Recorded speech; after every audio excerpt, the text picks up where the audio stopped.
Gallery Museum has many collections Okay. in the world. Thank you very much. I will try to translate in French. Okay. Donc, du coup, on a deux artistes, un qui est entièrement de Séoul et une autre personne qui nous vient de Germanie et qui a vécu à Séoul et fait ses études à San Francisco. Donc, une personne qui a vécu dans différentes cultures, une personne qui est uniquement de Séoul. On continue pour une autre galerie. Thank you very much. Have a good nice one. Thank you. Ensuite, on poursuit avec cette galerie. Donc là, c'est la galerie Without Art Gallery, qui nous vient de Strasbourg avec mon magnifique accent anglais. Bravo, on applaudit Bruno. Et sur celle-ci, je t'inviterai vraiment à te rapprocher vraiment très très près, parce que les détails sont assez incroyables. Donc c'est vraiment extrêmement détaillé, mais surtout, c'est que le tableau est immense. Et il y en a un deuxième, si celui-là ne vous a pas suffi déjà, il y en a un deuxième qui est encore plus grand et encore plus pas prestigieux du coup, encore plus impressionnant. On va arriver à l'intérieur de la galerie.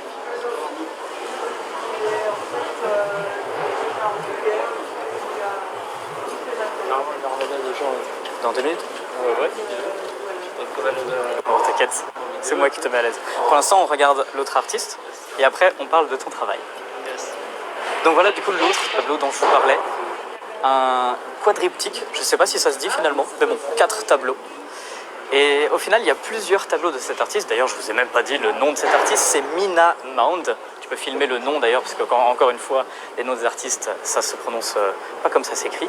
Et pareil, le niveau de détail est assez incroyable. Et même si l'artiste arrive à avoir un niveau de détail assez démentiel, il y a quand même une symétrie qui s'opère au milieu du quadriptyque. Avec un cercle, 2 personnages ici, le visage. Donc c'est assez fou. On dirait de l'art oriental, un petit peu, par les couleurs, par les motifs, du moins de loin.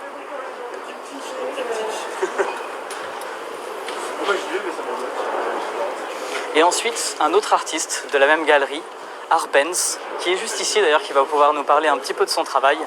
Et pour l'anecdote, j'ai découvert cet artiste via un tableau du coup que j'avais vu dans un bar, donc le Social Bar à Strasbourg.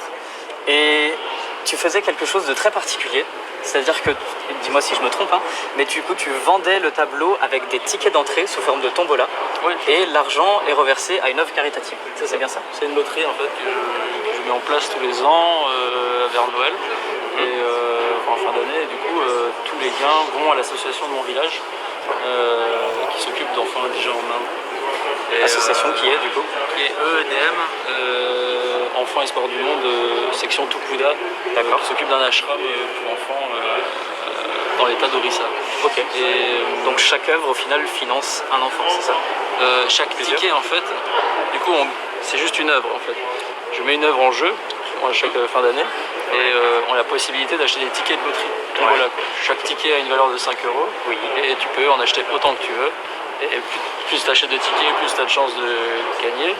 Et voilà. Et le 13 décembre à 13h12, je tire au sort un gagnant et puis voilà, il gagnera l'œuvre et les gains iront à l'association. On peut retrouver d'ailleurs le lien quelque part sur ton site Ouais, je le mets sur Instagram. Instagram, je mets toujours Sur Instagram, d'accord. de manière récurrente le lien vers la loterie. D'accord, voilà. Du coup, Arbenz, si vous voulez acheter un ticket pour d'une part financer des enfants en Inde, c'est bien ça? Et d'autre part, du coup, participer et peut-être tenter de remporter une œuvre. Et du coup, ces œuvres, tu m'avais parlé de beaucoup de choses à propos de ça. Moi, j'avais envie que tu m'expliques un petit peu comment tu les réalises. Du coup, ils sont faits à l'encre de Chine, tout le noir est réalisé à l'encre de Chine. Je les trace de manière aléatoire, c'est de l'improvisation complète, même si c'est très géométrique, c'est de l'improvisation. Et autour de formes géométriques. Qui au crayon de papier quand même. Non, pas du tout, non. D'accord. Tout est réalisé directement. Il y a le seul crayon que je passe, c'est pour tirer les diagonales, pour faire le carré, quoi. Après, c'est au compas, après, c'est directement au stylo et à l'encre de Chine.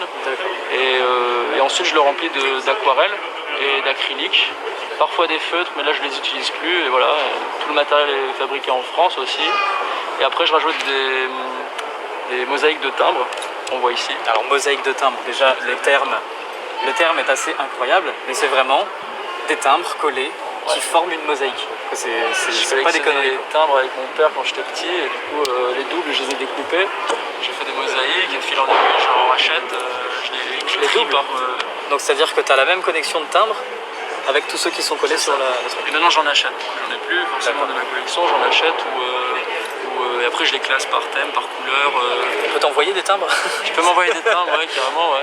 Je prends ça, je dessine dessus, après je peux faire des petites blagues, des trucs comme ça, genre des cigares, des joints, Parce que moi justement j'avais des acheté masques, des timbres dans une brocante, donc je sais pas comment faire, Vas-y, je te les ramènerai. Trop bien. Je les achète dans un truc de philatélie, mais je leur dis pas que je les découpe. Tu fais des... Sinon, ils vont pas vouloir me les vendre. Ouais, tu vois. effectivement, peut-être pas. voilà, Après et- tu leur montres le tableau, peut-être qu'ils sont là genre waouh trop bien. Ouais, pourquoi pas, on verra. Ils vont te donner des chutes, j'en sais rien. Et du coup, il agit sur lumière fluo aussi. Ah oui, On le voit un peu. il y a un peu trop Sur les autres, quoi. d'éclairage là. Par exemple, sur celui-là. Du coup, c'est pour ça que je voulais m'attarder dessus, parce que c'est vraiment un tableau qui est riche. Il y a beaucoup de choses. C'est avec la lumière, la peinture fluo, c'est ça? Ouais, La peinture fluo, du coup, réagit à la lumière noire. ça réagit bien sûr mieux dans le noir et dans la pénombre. C'est vrai. Mais il change en fonction des couleurs. Donc, si tu mets une lumière bleue, les bleus vont s'effacer, etc. Excellent. C'est qui est vivant. Et voilà. Et juste à la base, toutes les formes que tu vois répétitives, c'est que des toilettes et des sanitaires. Parce que mon père dessinait avec des règles le mobilier et les sanitaires à l'échelle. D'accord. Et moi je m'utilise ces règles-là pour faire des trames. Du coup ça c'est que des toilettes en fait. Ah oui, D'architecture, quoi, des plans d'architecture. les petites pissotières en fait, c'est ça? Des pissotières, des bidets, ça c'est des lavabos. Il est beau le lavabo, il est le bidet. C'est pour ça qu'ils ont mis les toilettes en haut là, le panneau, tu vois. Ça? Ah oui, d'accord. Ça m'a Ok, fait rire. il y a les toilettes là-bas. Et ouais, voilà. Vous voyez pas mal. Travail. Bon bah super, merci beaucoup à toi. Merci à toi. Enchanté de te connaître. Ouais, Et on continue notre truc. Yes. Même ta tenue est accordée à tes tableaux. Génial. Bon après, merci. Allez, on continue et on va voir une autre galerie.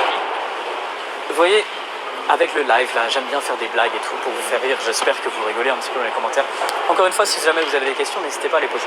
Et là, on va passer à une galerie qui m'a fait extrêmement rire par un artiste surtout, deux, trois, je sais plus, mais il y en a beaucoup et qui font des blagues. C'est génial, vous allez voir, vous allez tout de suite comprendre. Bonjour. C'est donc l'artiste Alain Snier, donc filme son nom parce qu'encore une fois, ça ne s'écrit pas comme ça se prononce, mais c'est absolument génial. Par exemple, celle-ci, c'est une collection de pots de peinture, donc que des pots de peinture verts, mais au final qui ne sont pas tous verts. Mais si on lit bien ce que c'est écrit, il y a écrit verbalise, verolais, versant, vertu, vermicelle, vernis, verrou. À chaque fois, c'est un jeu de mots. Et Dieu sait qu'il y en a des jeux de mots avec vert, mais c'est absolument incroyable. Je vous invite à tous les lire et mettez-les en commentaire. Mettez vos autres jeux de mots que vous pouvez trouver avec vert.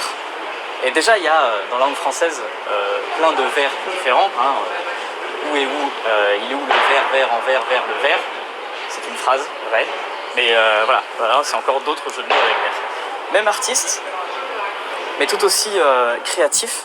Il fait des panneaux en métal. Et par exemple, un panneau marqué saucisse, et qu'il va mettre sur une assiette en carton. Donc voilà, on a donc une saucisse sur une assiette en carton. Les jeux de mots, c'est absolument incroyable. Un panneau marqué faux. Et un autre tableau marqué tableau acheté dans une galerie d'art moderne. C'est effectivement un tableau qui est à vendre dans une galerie d'art moderne. Donc il a écrit ce que c'est sur le tableau, au cas où on aurait oublié. Et il y a un autre artiste qui écrit justement ce que c'est sur les tableaux, au cas où on aurait oublié. C'est l'artiste Ben, qui lui est beaucoup plus connu. Et voilà. Ce tableau, c'est une bonne affaire, parce que c'est marqué dessus. Et du coup, c'est une bonne affaire. Est-ce que c'est marqué dessus parce que c'est une bonne affaire, ou est-ce que c'est une bonne affaire donc c'est marqué dessus? Là est toute la question. Si on tourne maintenant et qu'on vient juste ici, donc il nous a dit qu'un tableau était une bonne affaire, mais il nous dit aussi qu'un tableau c'est un acte manqué. Et pourtant, un acte manqué, du coup, vu qu'il a écrit acte manqué sur le tableau, ça en devient un tableau. Là est tout le concept de l'art absurde, contemporain, abstrait, j'en sais rien, mais là justement est tout son concept de Ben, c'est de trouver la petite bête qui vous fait réfléchir, qui vous fait rire en même temps, et c'est ça que j'adore. Et il y a un autre artiste aussi dans cette galerie qui s'appelle Grégos. Et alors lui, ce qui est intéressant et ce qui me fait rire par son concept, c'est qu'il moule son propre visage. Est-ce que je peux prendre les bombes de peinture? Est-ce que je peux la prendre?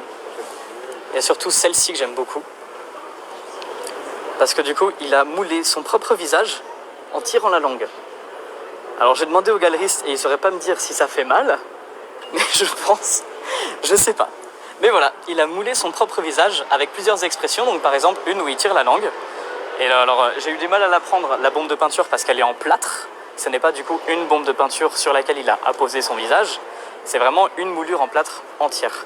Il y a peut-être des gens qui ont dû croiser les œuvres de Grégos dans la rue, parce que justement il colle aussi son visage dans la rue. Et c'est ça que je trouve ça trop drôle, c'est d'un coup tu te balades dans la rue et il y a quelqu'un qui t'observe, en plus en souriant ou en tirant la langue. Génial! Il faut faire attention un petit peu à ce que vous voyez dans la rue, parce que parfois ça peut y avoir des pépites assez incroyables. On poursuit notre visite. On en est à combien de temps le live là déjà? 16 minutes. Ah, ça passe pas doucement. Alors ici nous avons un artiste, photographe. On pourrait pas croire finalement de l'extérieur, comme on va voir après. Mickey Clément. Ici il y a Mickey Clément qui fait des photographies de paysages d'Auvergne. Mais au final il les transforme tellement sur Photoshop qu'on dirait de la peinture en fait. Surtout celle du bas là que j'adore. T'es en train de filmer celle du haut là. Voilà, celle du bas là que j'adore parce que c'est des couleurs qui sont absolument pas réelles et qu'on pourrait trouver dans la nature. On dirait, il y a beaucoup de photographes qui utilisent ce procédé à mettre un filtre ou utiliser une combine dans le capteur photographique à prendre des photos avec l'infrarouge. L'appareil photo peut capturer les lumières infrarouges, il est plus puissant que notre œil et peut du coup les rendre en image et donc ça rend à peu près cet effet. Mais lui n'utilise pas vraiment ce procédé-là, il prend une photo normale et ensuite il va la retoucher sur Photoshop pour lui donner des couleurs qui n'existent pas et qui sont complètement irréelles. Donc on était dans la galerie Hong à Paris et Lyon. Maintenant vous avez Jeanne Révet. Et bien justement, je viens de capter le jeu de mots avec son prénom. Si vous avez envie de rêver avec Jeanne, et ben vous allez voyager au travers les cumulus. Une technique de pastel sec sur papier pour représenter des nuages. Moi je trouve ça très apaisant ces tableaux. Je sais pas ce que vous en pensez. Mais dites-moi dans les commentaires.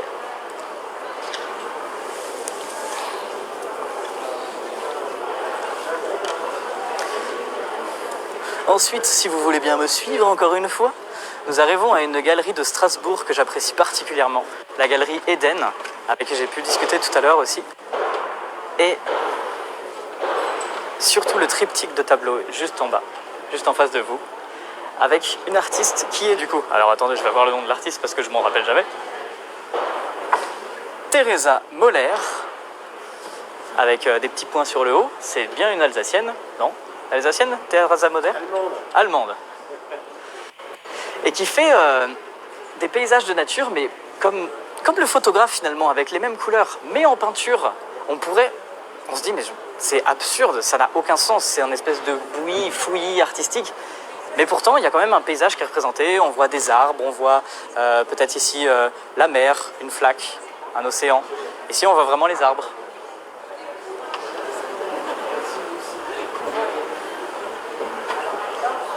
Rebonjour. Bonjour.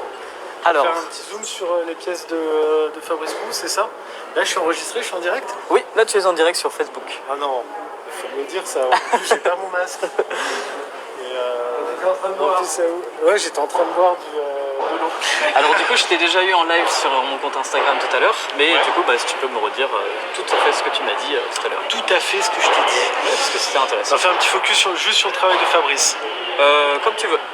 Ouais, mais je sais pas, ça m'intéresse. Theresa Moller, exactement. Theresa aussi. Moller, mais je pense que Theresa, nous, on en a quand même beaucoup parlé ces derniers temps. Il y a les œuvres de Zadmoultaka qui sont peut-être, certes, peut-être un petit peu moins impressionnantes parce qu'elles reprennent un chemin qui a déjà été tracé par toutes les gens de l'abstraction américaine des années 50. Mais c'est surtout quelqu'un qu'on expose en ce moment, sur un solo show en ce moment à la galerie. À la galerie avec, Eden. ouais, à la galerie Eden, en coopération avec l'Opéra National du Rhin. Zad vit et travaille entre Beyrouth et Paris. Et voilà, il a ce travail à la fois très sensible, c'est toute une série qu'il a constituée. L'exposition s'appelle Apocalypse, Apocalypse dans le sens d'une révélation. C'est tout un travail de papier massé, plié, déchiré, de peinture. Voilà.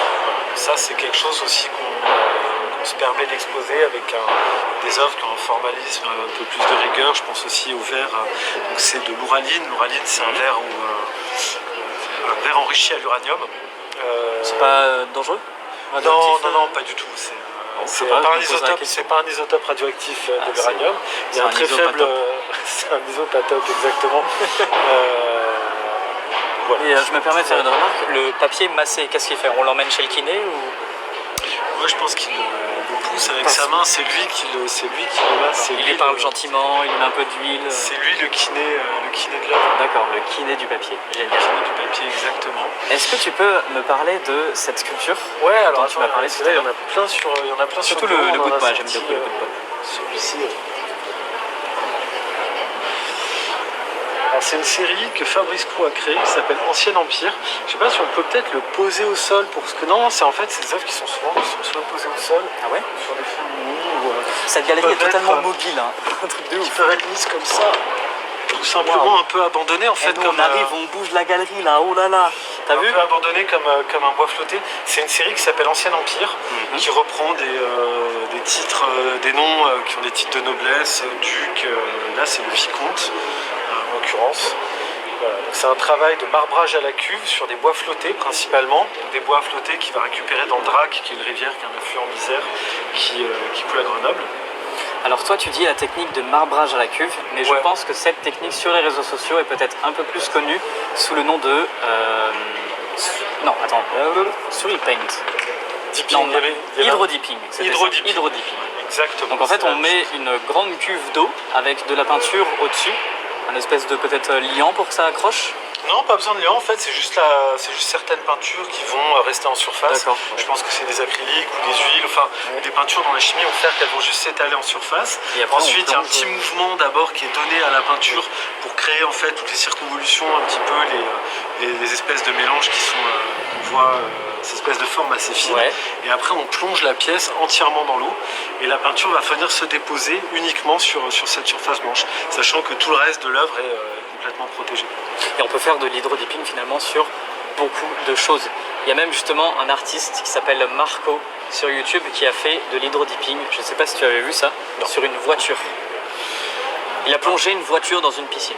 On peut plonger des gens, des animaux, Ah oui, on peut des gens s'amuser, le bras, la main, je sais qu'il y a des tatouages aussi comme ça, avec Oui, des feuilles imprimées pour faire des objets. En tout cas, voilà, Fabrice, ce qui est très intéressant, c'est qu'il va maîtriser une technique, il va la travailler, parce que le marbrage à la cuve, c'est quand même une technique un petit peu qui demande de la pratique. Et il va pousser cette technique jusqu'à vraiment la maîtriser, mais sans jamais tomber dans le design, et toujours en restant un petit peu en deçà, comme si ces objets n'arrivaient pas à dire tout ce qu'ils avaient à dire. Et je trouve qu'il y a forcément quelque chose là-dedans d'assez poétique, puisqu'il laisse toute une place au spectateur pour permettre d'avancer. Donc là, on ne sait pas trop si c'est une espèce de warp zone qui est en train d'apparaître à l'intérieur de ce bout de bois, une espèce de porte vers un nouvel univers qui serait Moi, j'aime sorti beaucoup. de ce... voilà. J'aime beaucoup en tout cas justement le contraste que ça peut offrir entre la peinture et qui est plutôt noble et un simple bout de bois qu'on pourrait trouver dans la forêt. Exactement.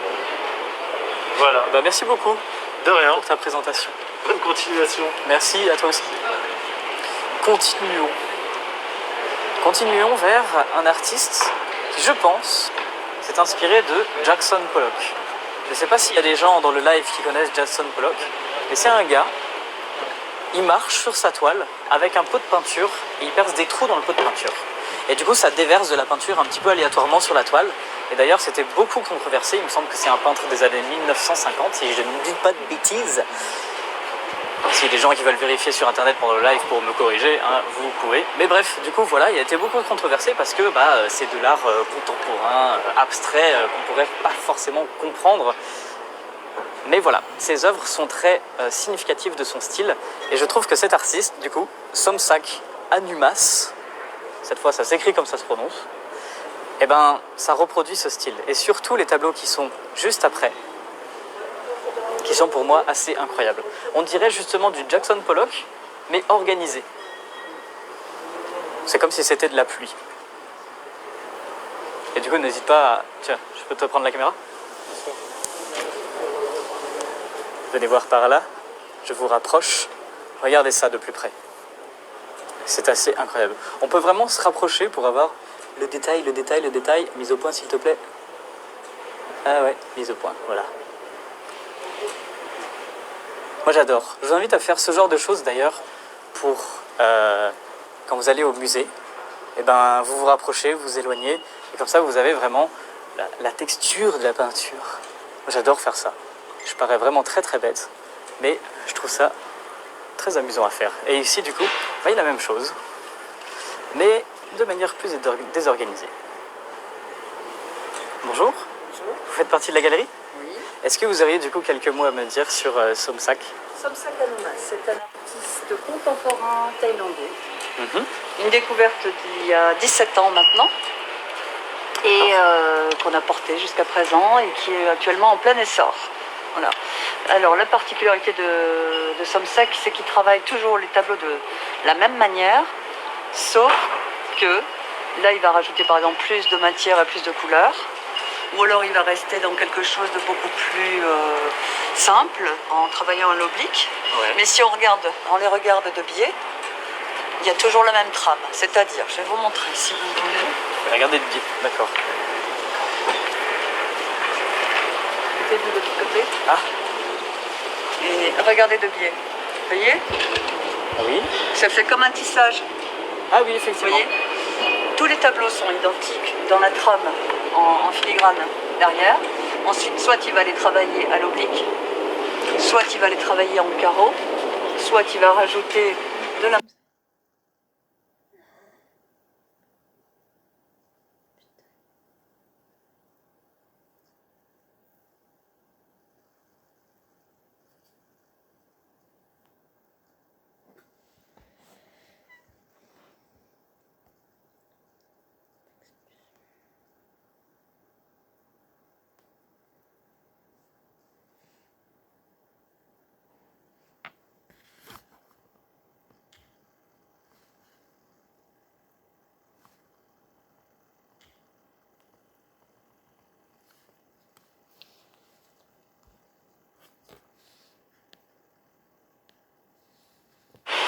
Et on a été dernièrement,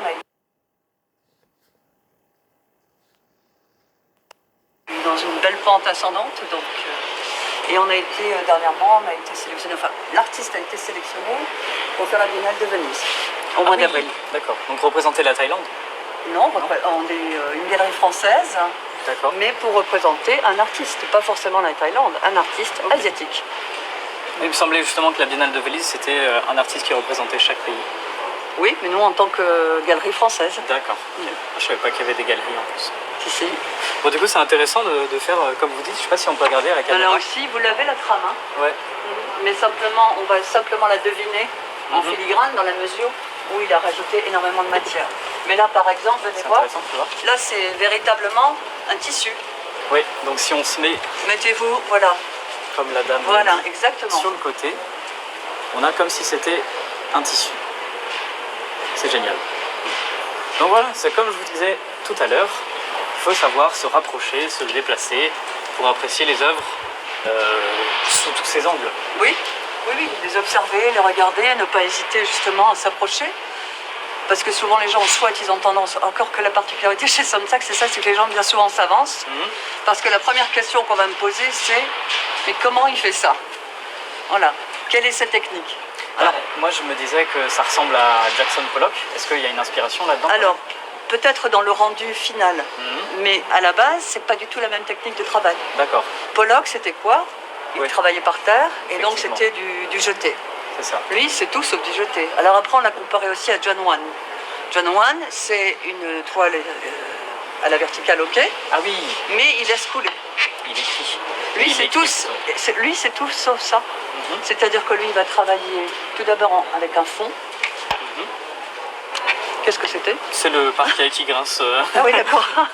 Il va tout d'abord travailler un fond. Ensuite, il va faire des points.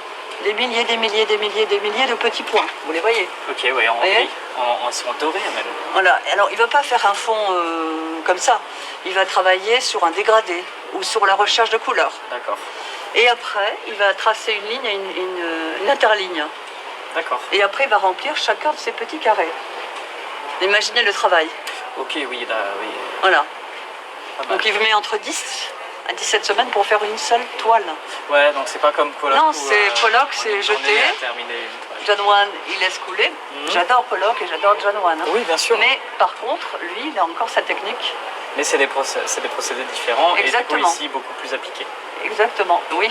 D'accord. Oui, à la limite obsessionnelle, je dirais. Ouais, un Chez peu. Samsac. Oui. Super, bah, Voilà. merci beaucoup. Mais je vous en prie. Au revoir. Et puis bonne journée à vous. À vous aussi. Alors maintenant, j'aimerais bien trouver quand même des tableaux que j'avais repérés et que j'aimerais bien vous montrer. Alors, on va passer un petit peu plus, on va pas interroger à chaque fois les artistes, mais maintenant, je vais vous montrer à chaque fois des tableaux que j'apprécie et que je trouve intéressants à regarder. Il y en a un par ici. Si vous le regardez de ce côté, le art là. Si vous le regardez de ce côté, c'est écrit art. Mais si vous venez avec moi et que vous le regardez de l'autre côté, eh ben déjà, c'est plus du tout écrit art. Mais il y a des visages maintenant. Voilà, des tableaux interactifs. On dirait que c'est un petit peu comme les cartes postales qu'on avait quand on était enfant. Quand on les regarde d'un côté, il y a une image. Quand on les regarde de l'autre, il y a une autre image. Loupidou, on continue. Ah oui, d'accord.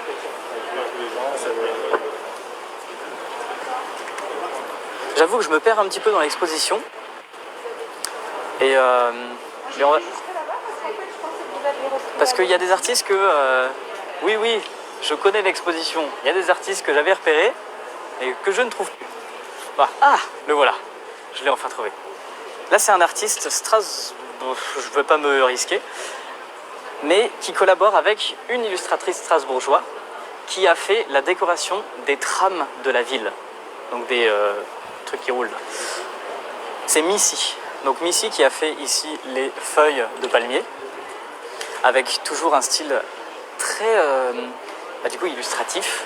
Il y a des petits points, donc il y a du pointillisme, et il y a des lignes, donc des espèces de hachures.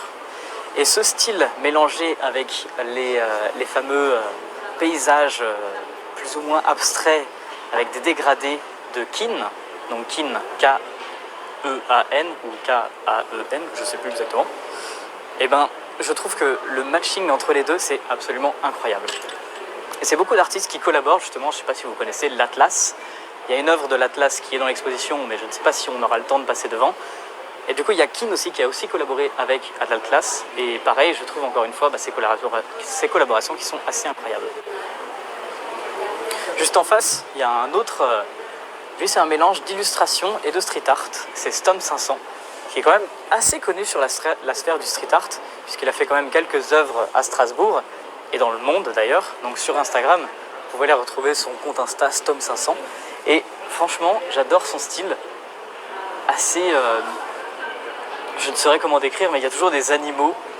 Et il les détruit, il les déconstruit. Il y a toujours les yeux qui popent comme ça, comme des boutons. Et il enlève les yeux de ces animaux. Franchement, j'adore son style.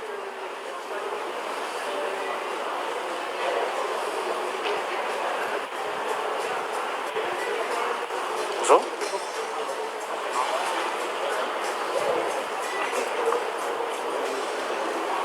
Je pense qu'ici on est vraiment dans le coin des galeries street art, quoi. Wesh. J'ai pas de casquette, mais je la mettrais bien à l'envers.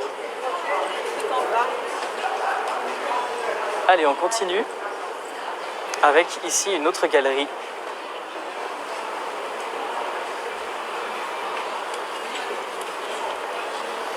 Une galerie avec différentes choses, puisque du coup il y a des tableaux, il y a de la peinture sur des supports qui viennent de la rue, et il y a des sculptures. Donc là il y a Pimax par exemple, qui peint sur tout un tas de supports, pas que des peintures. Pimax qui est, je ne saurais dire si c'est à la base un street artiste, qu'ensuite il s'est exporté dans la rue, en tout cas c'est un street artiste. Et du coup quand il expose en galerie, il peint sur des supports qui rappellent quand même le street art.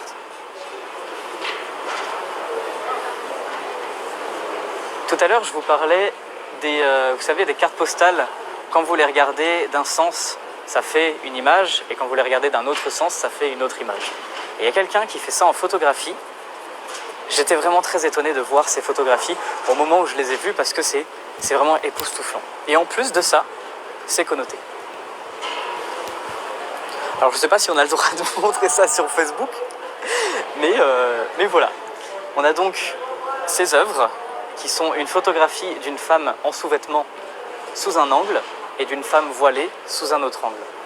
Alors là, la connotation, elle est toute tracée. Est-ce que la femme a le droit de s'habiller comme elle veut ou est-ce qu'elle est contrainte de s'habiller de certaines manières? Est-ce que mon interprétation était bonne? Bonjour. Très bien. Il y a d'autres œuvres d'ailleurs du même artiste où il prend une femme en sous-vêtements et il va marquer sur le corps les vêtements qui devraient être sur ces parties du corps là. Donc par exemple bikini, pantalon, jaquette, jupe trop courte, des choses comme ça qui peuvent en plus être connotées sexuellement. C'est ça que je trouve intéressant.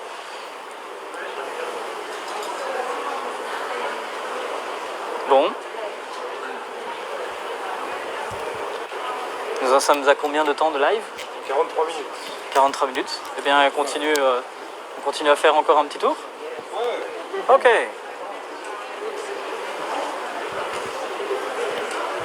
Alors, par exemple, cette galerie, la galerie Le Container, à Nice et Aix-en-Provence.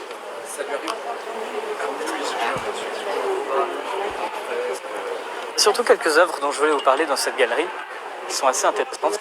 Par exemple, le tableau juste ici d'un artiste qui s'appelle L'Insecte, donc L', insecte. Et ce qui est intéressant, c'est que déjà il utilise le bois. Donc des personnes qui peignent sur du bois en général, on ne voit pas les rainures du bois, alors que lui, on les voit et il les utilise à bon escient. Mais surtout, celle-ci que je trouve assez incroyable, où à chaque planche de bois, du coup, on va changer de style. Et je trouve ça vraiment très très créatif. Donc au-delà de toutes les interprétations qu'on peut avoir, qu'on pourrait donner à cette œuvre, moi je trouve ça déjà beau esthétiquement parlant. Et si on arrive à poursuivre par ici, il y a J.C. Bello qui fait du coup des œuvres avec de la feutrine, donc une sculpture ou bas-relief affiché sur le mur. Et c'est vraiment super incroyable comment il arrive à les coller, la feutrine les unes aux autres. Donc faire déjà une sculpture en feutrine, c'est assez original, je trouve. Bonjour. Bonjour. Vous venez du coup de la galerie? Oui. Est-ce que vous pouvez nous dire quelques mots à propos des artistes? Oui. Eh bien très bien. Nous sommes en live sur Facebook. Ok, super. Nous, on est la galerie Le Container. D'accord. On est spécialisé en art urbain et en art contemporain. Voilà, on travaille avec des street artistes et des artistes d'art contemporain, mais qui vont travailler dans ce cas-là des matières particulières, comme Jean-Christophe Belot, qui est un sculpteur de moquette. Ah, moi j'avais dit que c'était de la feutrine, mais non, c'est de la moquette. Ça ressemble aussi à du feutre, parce que c'est une moquette qui est très fine, c'est de la moquette événementielle. Donc il en a trop fumé, et puis après il s'est dit tiens, je vais faire des sculptures avec. Voilà, c'est ça. J'aime bien les blagues, c'est pour ça. Pas de soucis. Ok. Et il met même sa signature sur Oui. l'œuvre. Ok, j'avais pas vu. On travaille avec beaucoup de symboles. Vous allez souvent retrouver l'étoile, comme vous voyez ici. Vous allez retrouver la main créatrice de l'artiste. Vous allez retrouver dans la sculpture, ici. La main de l'artiste. Vous voyez là, vous avez une main cachée à l'intérieur de la sculpture et vous allez la retrouver ici sur ces bas-reliefs. Ok. Vous allez retrouver l'éclair. Il prend modèle Voilà. de ses mains du coup. C'est ça? Oui, 5 doigts. Ouais, non. Je sais pas, peut-être. D'accord. Ok. Bah super.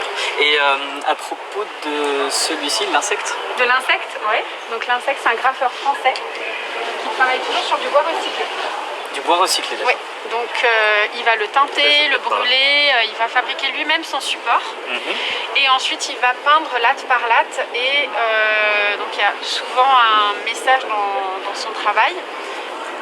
À part cette œuvre-là qui est un train, parce qu'il a commencé à graffer les trains quand il était ado, donc il nous fait souvent des trains. Mais il va beaucoup peindre des animaux en danger. D'accord. Peut-être finalement un peu comme Dan 23, qui est aussi un street artiste de Strasbourg, qui peint justement des animaux. Peint les animaux en danger. Exactement. Et je disais ça parce que ça ressemble un peu de par le style. D'accord. D'accord, super. Donc animaux en danger, Qu'est-ce que c'est comme poisson? Là, ça va parler de la surpêche, ça va parler de la pollution des océans, ça va parler de la disparition de D'accord. certaines espèces de poissons. C'est pas forcément cette espèce de poisson en particulier. Pas forcément, il va y avoir un message plus global et puis après, il faut aller chercher. Toujours dit avec humour et esthétisme. Le message passe Avec toujours l'humour? avec humour et esthétisme. Pourquoi? Le message Il est- passe toujours mieux quand il y a, quand c'est joli déjà. Et ensuite, vous avez gardé la ligne. Ah oui, voilà, d'accord. vous avez Boîte de petits sardines, détails. tout Voilà, ça. exactement. Regardez la ligne, j'aime bien. Ok. Voilà, on travaille aussi avec Golif, qui est un graffeur autrichien, qui est très connu en Autriche et que nous on représente en exclusivité en France depuis 4 ans. Yes, la classe. Voilà. On travaille aussi avec Lise Gontier, qui travaille le verre, qui est une femme, maître verrière, qui va travailler la lumière. Voilà, donc ce sont des totems en verre. Des totems en verre. Elle fusionne le verre, elle le souffle, elle le teinte. Et comment ça fait pour prendre cette forme Alors rectangulaire? c'est très compliqué. D'accord. Je suis allée dans son atelier, c'est vraiment... Souffler à l'intérieur d'un moule de cette forme, non? Ouais. Voilà, c'est des totems en verre et il faut le voir pour comprendre parce que c'est très complexe comme technique. Ok. Et le dernier, je Et crois. ensuite vous avez The Claw, D'accord. qui lui aussi est un street artiste. Alors, ce qui est chouette, c'est de filmer cette étude-là Je te prends le caméra. parce que c'est un graveur qui va toujours travailler d'après modèle vivant, il travaille toujours l'humain et il fait toujours des croquis préalables. Donc ça, c'est une étude préalable. D'accord. Moi, ça m'avait beaucoup intéressé par le style graphique. Et ensuite, regardez, là, vous avez la toile qui correspond à l'étude. Donc ça, c'était les croquis. Et là, on a la toile. Et Ah là, oui. vous avez la toile qui correspond à l'étude que je vous ai montrée. D'accord. Ok, c'est intéressant de voir du coup l'avant après quoi. Bah ouais, du coup c'est quelque chose qui m'avait beaucoup intéressé par le style graphique qui ressemble à une artiste sur Instagram qui s'appelle Paulina Bright, dont je m'inspire d'ailleurs moi-même pour certaines de mes créations. Et avec ces effets de géométrie dans le visage Oui. pour faire les ombres et les lumières. Et en fait, cette œuvre-là, ça fait partie de sa dernière exposition, où il a Celle-ci demandé à chacun de ses modèles de venir avec une personne qui lui est très proche. Ok. Voilà, pour qu'il puisse capter l'intimité, la complicité entre les deux personnes. D'accord. Donc il fait un croquis de 2 personnes et ensuite il va faire la toile. Voilà, et donc on va avoir toujours plus d'études que de toiles. Il va choisir parmi les études ce qu'il va peindre en grand format.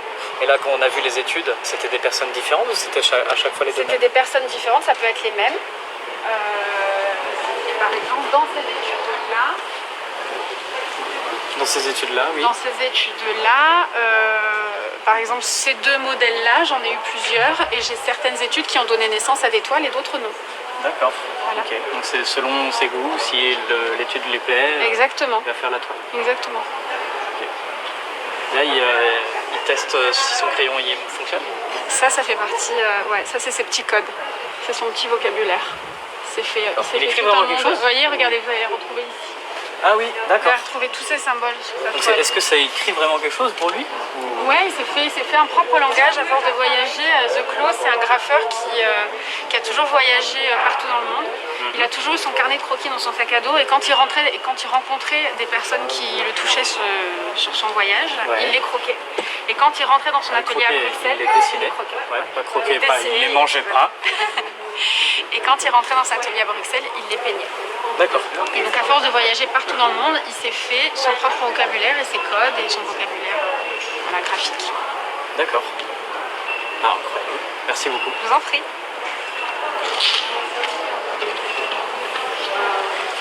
On a encore les œuvres ici, comme les cartes postales quand on était enfant. D'un côté, on a la danse de Matisse, il me semble. Et de l'autre côté, on a un autre tableau de Matisse.